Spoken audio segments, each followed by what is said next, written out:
We're at the live lesson. Today's going to be really interesting. We've got some stuff that I've discovered, and we've discovered over the last 3 weeks.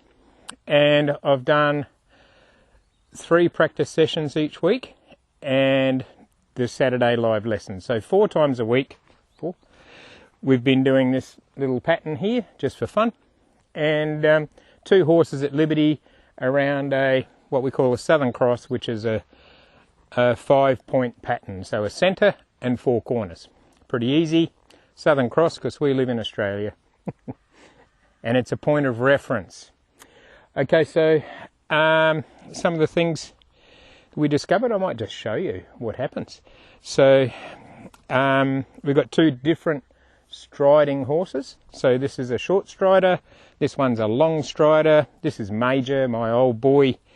We've been mates for a long time, and this is Hope, and she's been with me for a decade or so, and she's pretty cool.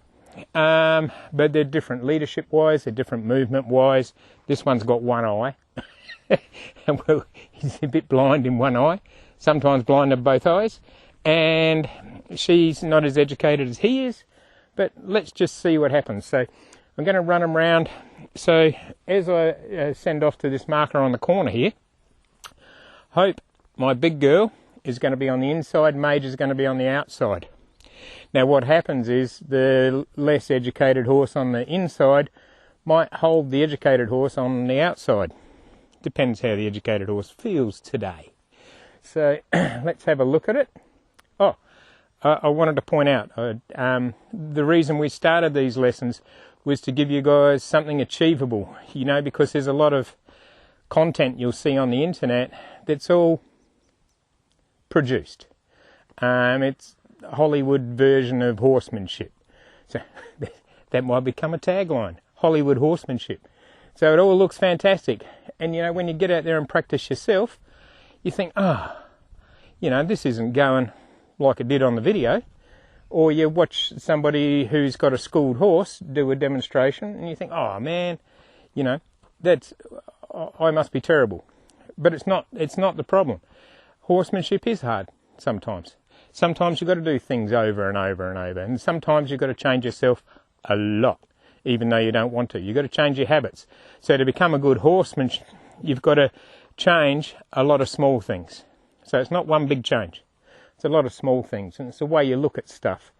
So we're going to go out here. Hopefully this gives you a realistic idea. So I've done around, what's that, 3 4s 12?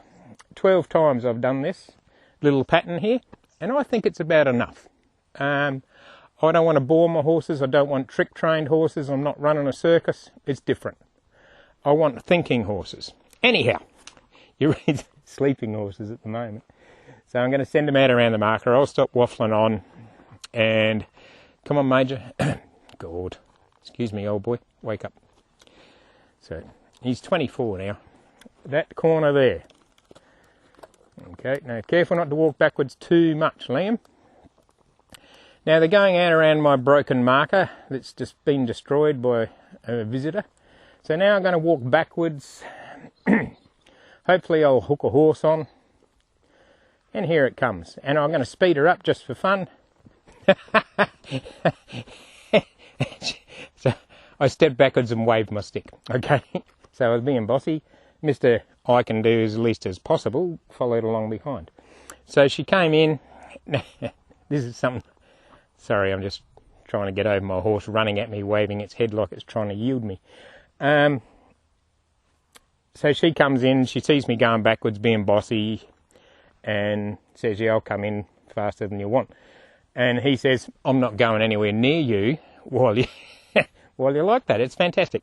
So when she started coming in good, he started coming in bad, because he's thinking, I'm not going near that energy. So I think it's just an excuse to do nothing, really. So let's try it again and see if we can see it better. So we'll try this marker here. Now this time she's on the outside.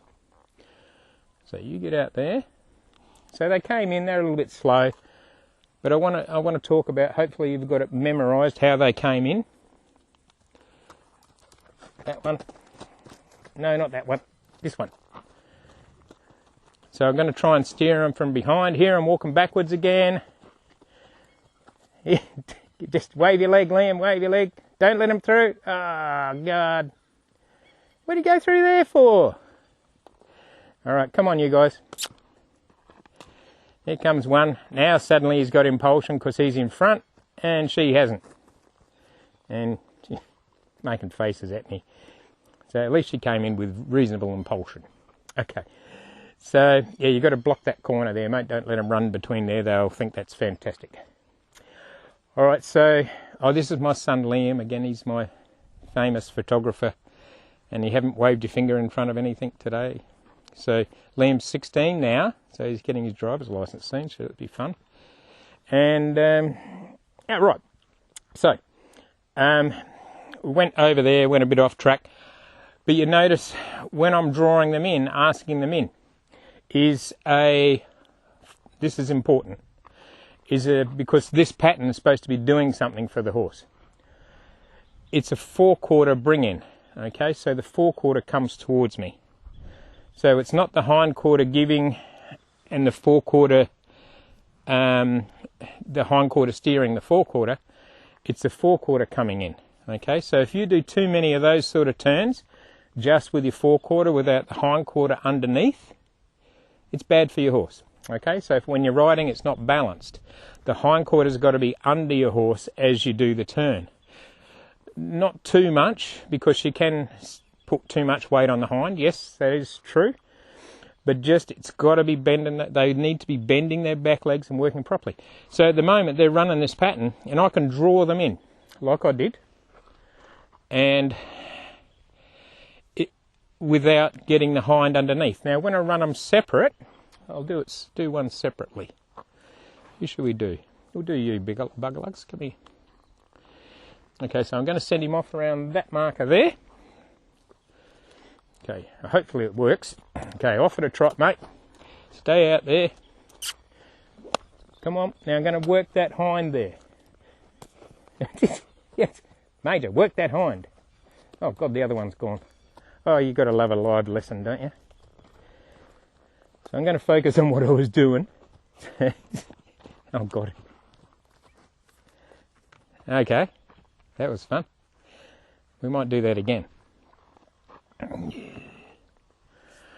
That marker, you stay there. You go there. Right, so he's out around the marker. I want him to hit. Good, you blocked him. Major. Major! Oh, God, you suck. You're not showing him what I want. Yes, he's coming back in. Come on. I'll use somebody else. Good thing I've got two horses here. This is fun. Let's do live lessons, Shane said. No. Oh, God. He's going to do it himself. I'm going to let this play. Now, don't let him through, Liam. Good. Yeah, that's the way. But you've got to do like a repetitive motion, not like you do at martial arts. Yes. Okay. I got one back. Now I didn't do anything. And this is one of the other problems we're coming across. Right. You stay there. Can you come over that way a bit there, Liam? I'm going to do the big girl on that marker there. Right. You wait there. Right, let's have a look. I'm trying to show you a hindquarter turn. So here, out around that marker. Oh, I missed the marker. Here's the hind. So there, that was good, even though she made faces at me. Before she departed and did her transition towards me, she brought her hind under and transitioned out. That's good. What not to do, let's do it the wrong way. So, come around here. Oh, not you guys. Yeah, come back to your spot there, Liam. So just over there. I'll bring these guys back and start again. This is chaos. Right, you two, you're not... Okay. We're going to do a Hollywood version on this one and just cut it and all make it look perfect. Right, that one. Now I'm going to do it wrong. So you need to go back towards that fence a bit there, Liam. Otherwise it leaves a gap that they want to go through. Okay, so this one, I'm going to try and draw the front. So the last one, if you have look back on the video, slow it down if it's possible. I think if the YouTube version of this it can do that, the Facebook version won't. But you can slow it down. But that one, you'll see the hind come underneath. Okay, this marker here, babe. Steer my back end. Pick up some transition. No, don't you drop that. Hold your spot, Liam. That's a good boy, yes. I was going to say girl. Yeah. Where's he going? He's off. See ya. Do you want to do something? Well, you go out there and do it. Right, so here I'm going to just step backwards and... Come on, Major. He's a bit blind in both eyes today. No, he didn't show it. I'm getting there. It's a live lesson. Stuff happens. Yeah, come on. All right, here. All right. Yeah. I don't know. Did you get that turn, Liam? Okay. So that turn was just the forequarter. The hind didn't come underneath. So I don't think it was clear enough. I need another one. Come on. Do that marker. Don't cut it short.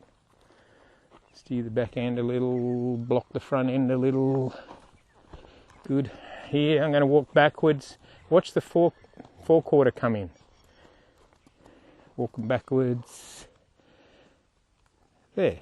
Just the forequarter came in. There was no hindquarter engagement.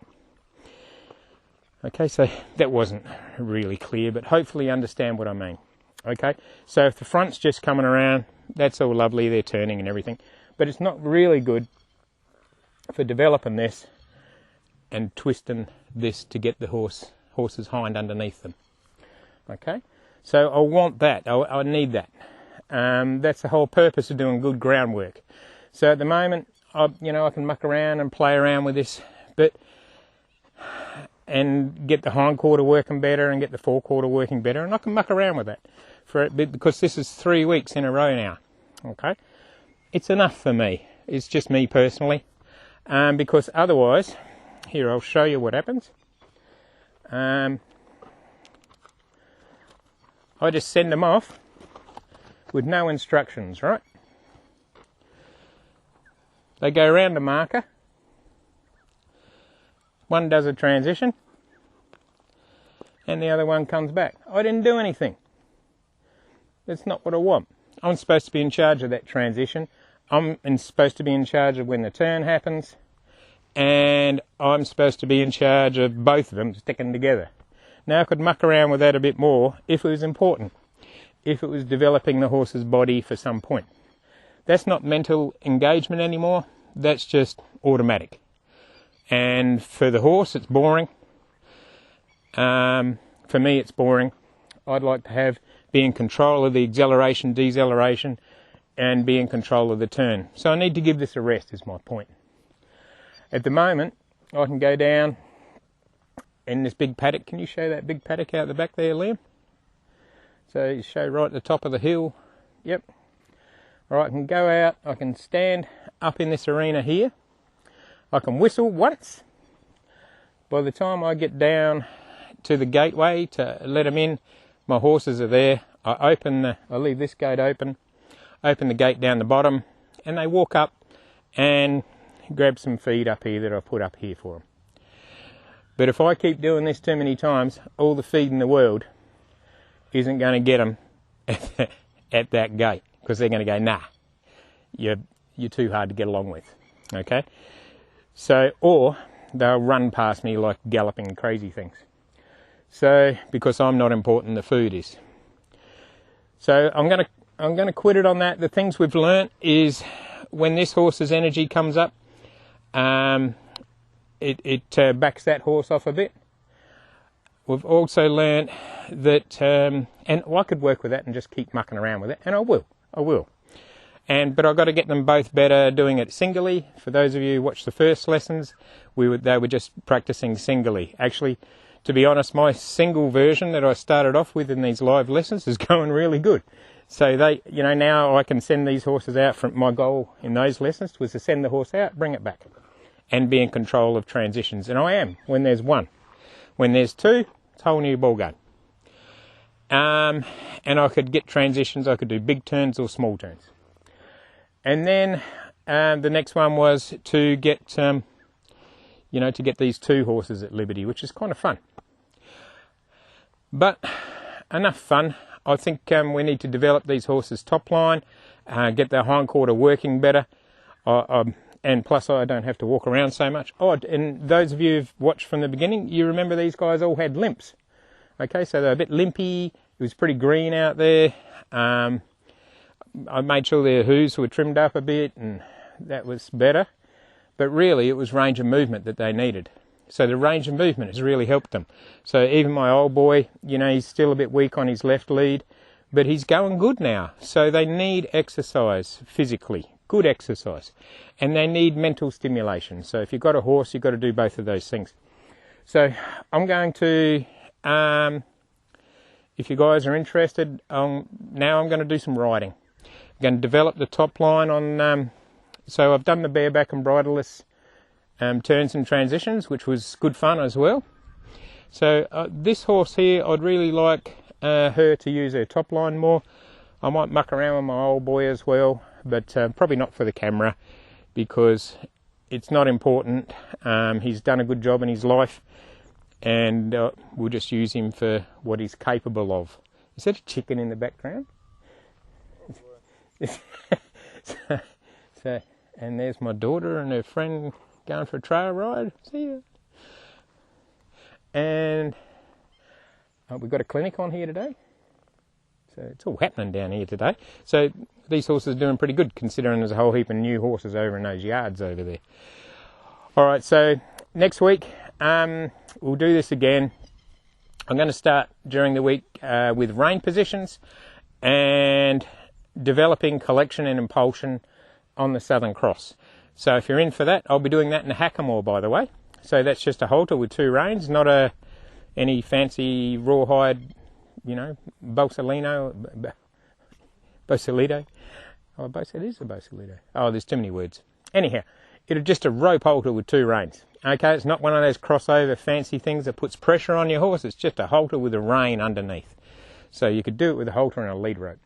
So, and we're going to come out here and we're going to work on developing your horse's top line and hindquarter engagement through riding with rhythm and good position and good techniques.